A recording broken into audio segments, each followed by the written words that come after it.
Hi, இன்றைக்கி நம்ம பார்க்க போகிறது பட்டர் சிக்கன் கிரேவி. ரொம்ப மழை காலத்தில் சுட சுட சாப்பிடும்போது செம்மையாக இருக்கும். இது best combination with rice and also chapati. ரொம்பவும் நல்லாயிருக்கும். நீங்கள் இதை ட்ரை பண்ணியும் பார்க்கணும். இது எப்படி செய்யுதுன்றதை பார்க்கலாம் வாங்க. மீடியம் சைஸ் வெங்காயம் 3 எடுத்து ரஃபாக கட் பண்ணிக்கோங்க. ஏன்னா நம்ம வதக்கி அரைக்க தான் போகிறோம். அதே தான் தக்காளி ஒரு 3 எடுத்துக்கோங்க. அதையும் நல்லா ரஃபாக கட் பண்ணிக்கோங்க. ஒரு 10 பல்லு பூண்டு, இது கூட ஒரு அரை துண்டு இஞ்சியை சின்ன சின்னதாக 4 பீஸ் போட்டுக்கோங்க. இது கூட வரமிளகாய் 3, இது எல்லாத்தையும் அரைக்கிறதுக்கு வச்சுக்கலாம். 1/2 kg சிக்கனை மேரினேட் பண்ணிக்கலாம். தேவையான அளவுக்கு உப்பு, இதுக்கு 1/4 ஸ்பூன் மஞ்சள்தூள், 1/2 ஸ்பூன் மிளகாய்த்தூள், கொஞ்சமாக லெமன் ஸ்குவீஸ் பண்ணி அதை 5 நிமிஷம் ஊற வைங்க. இப்போ நம்ம மசாலா ரெடி பண்ணிக்கலாம். 3 கிராம் கல்பாசி, கொஞ்சம் 2 பட்டை, 1/4 ஸ்பூன் ஜீரகம், பெருஞ்சீரகம், அதோட கசகசா 1/4 ஸ்பூன். இதை நல்லா வதக்கி எடுத்து வச்சு ஆற வச்சு சேர்த்திக்கலாம். இப்போ எண்ணெய் கொஞ்சம் போட்டு இது கூட 3 வரமிளகாய், வெங்காயம், பூண்டு, இஞ்சி இது எல்லாத்தையும் ஒரு 2 நிமிஷம் வதக்கினதுக்கு அப்புறம் தக்காளி சேர்த்து உப்பு போட்டு வதக்கி ஆற வச்சு அரைச்சி தனியாக வச்சுக்கலாம். அந்த வதக்கிறது கூட நம்ம ஸ்பைசஸ் பண்ணோம்ல, அதையும் அது கூட ஆட் பண்ணிக்கணும். பாருங்கள், இந்த டைமில் நான் வந்துட்டு கொஞ்சம் முந்திரி அதையும் போட்டு அது கூட சேர்த்து அரைச்சிக்கிறேன். இப்போ நாம் கொஞ்சம் அதே பேனில் பட்டர் 1 ஸ்பூன் போட்டு மேரினேட் பண்ணி வச்ச சிக்கனை ஒரு 2 நிமிஷம் வதக்கினாவே அதுலேருந்து வாட்டர் வெளியில் ரிலீஸ் ஆகும். அதுக்கப்புறமா லிட் போட்டு நம்ம 2 நிமிஷம் வேக வைப்போம். அதிலே ஒரு 75% அது நல்லா வேக ஆரம்பிச்சிடும். பாருங்கள், ஓப்பன் பண்ணி பார்த்தா நம்ம எவ்வளோ தண்ணி இருக்குது பாருங்கள். அதுக்கப்புறம் நம்ம ஒரு 2 நிமிஷம் வதக்கி விட்டால் இந்த மாதிரி நல்லா ஆயில் மட்டும் தனியாக பிரிஞ்சு வந்துடும். நம்ம அதை எடுத்து வச்சுக்கலாம். அதே பேனில் நம்ம அரைச்சி வச்ச விழுது இருக்குல்ல, அதை சேர்த்திக்கோங்க.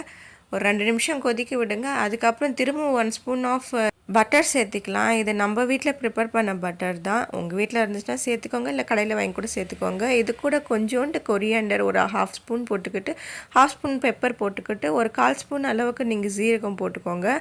நல்லா கொதிக்க விடுங்க. Better to use. நீங்கள் நான்ஸ்டிக் தவாவில் பண்ணிங்கன்னா எதுவும் ஸ்டிக் ஆகாமல் இருக்கும். உங்களுக்கு இந்த மாதிரி கிளறி விடும்போதும் நல்லா அழகாக ஸ்டிக் ஆகாமல் வந்துடும். 2 நிமிஷம் கொதிக்க விட்டு பபிள்ஸ் வந்தோடனே சிக்கனை எடுத்து சேர்த்திக்கோங்க. இது கூட நல்லா வேகட்டும் இது. ஏன்னா இந்த மசாலாவும் சிக்கனும் நல்லா பிளெண்ட் ஆகினா தான் டேஸ்ட் அதுக்குள்ளே நல்லா இறங்குமே. அப்போ தான் நல்லா அதோடய ஃப்ளேவர் நல்லா என்ஹான்ஸ் பண்ணி காமிக்கும்.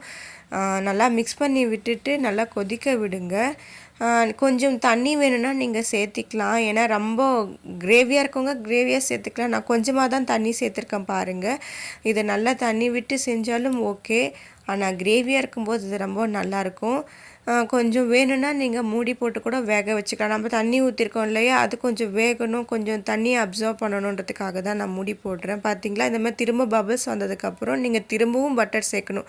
நான் டோட்டலாக 3 ஸ்பூன் இப்போதைக்கு சேர்த்துருக்கேன். வேணும்னா நம்ம எவ்வளோ வேணாலும் சேர்த்துக்கலாம். இப்போது நான் லாஸ்ட்லியாக என்ன பண்ணியிருக்கேன், சிக்கன் மசாலா போட்டிருக்கேன் கொஞ்சமாக. நல்லா வெந்ததுக்கப்புறம் அதுதாங்க இன்னும் நமக்கு டேஸ்ட் என்ஹான்ஸ் பண்ணி காமிக்கிறது. கடைசியாக நீங்கள் அந்த சிக்கன் மசாலா ஒரு 1/4 ஸ்பூன் இல்லை 1/2 ஸ்பூன் போட்டிங்கன்னா நல்லா டேஸ்ட் நல்லா சூப்பராக இருக்கும். ஃபைனலாக நம்மளோடது இது ரெடி ஆகிடுச்சு. இப்போ நம்ம சர்வ் பண்ண ஆரம்பிக்கலாம். ஆக்சுவலி இந்த பட்டர் சிக்கனுக்கு நான் ரொம்ப அடிக்ட் ஆகிட்டேன். ஆக்சுவலாக நான் காலேஜ் படிக்கும்போது என்னோடய ஹாஸ்டலில் பட்டர் சிக்கன் பிரமாதமாக செய்வாங்க. ஹாஸ்டலில் நிறைய குறைகள் நமக்கு இருக்கும் தான், ஆனால் நல்ல விஷயங்களும் நம்ம எடுத்து சொல்லணும் இல்லையா. ஏன் காலேஜ் ஹாஸ்டல் நிறைய விஷயங்கள் எனக்கு ரொம்ப பிடிச்சிருந்த விஷயங்களாக தான் இருந்தது. ஃபுட்டு என்ன தான் இருந்தாலும் எப்பயுமே நம்ம வீட்டில் சாப்பிட்ற மாதிரி இருக்காது. என்றைக்குமே நம்ம அம்மா கையில் வாங்கி நமக்கு சாப்பாடு சாப்பிட்றது அப்படின்றது ரொம்ப நமக்கு பிடித்தமான விஷயம். நம்ம அது சின்ன வயசுலேருந்தே நம்ம அனுப்பிச்சனால அதை நம்ம விட்டு கொடுக்க முடியாது. வெளியில் ஸ்வைஸ் என்ன தான் ருசியான சாப்பாடு செய்து கொடுத்தாலும் நமக்கு அது ஒத்து வராது. எதெல்லாம் ஒரு குறை சொல்லிகிட்டே இருப்போம். ஃபைனலாக திரும்பவும் பாருங்கள், நான் பட்டர் போட்டிருக்கிறேன். சண்டே வந்துட்டாவே என்னோடய ஹாஸ்டலில் பட்டர் சிக்கன். நான் சாதத்துக்கு பட்டர் சிக்கன் நிறையா கிரேவி வாங்கிப்பேன். ரொம்ப பிடிக்கும். சப்பாத்திக்கு நமக்கு கொஞ்சம் கிரேவினாலும் என்எஃப். பட் சாதத்துக்கு எக்ஸ்ட்ரா நமக்கு தேவைப்படும்.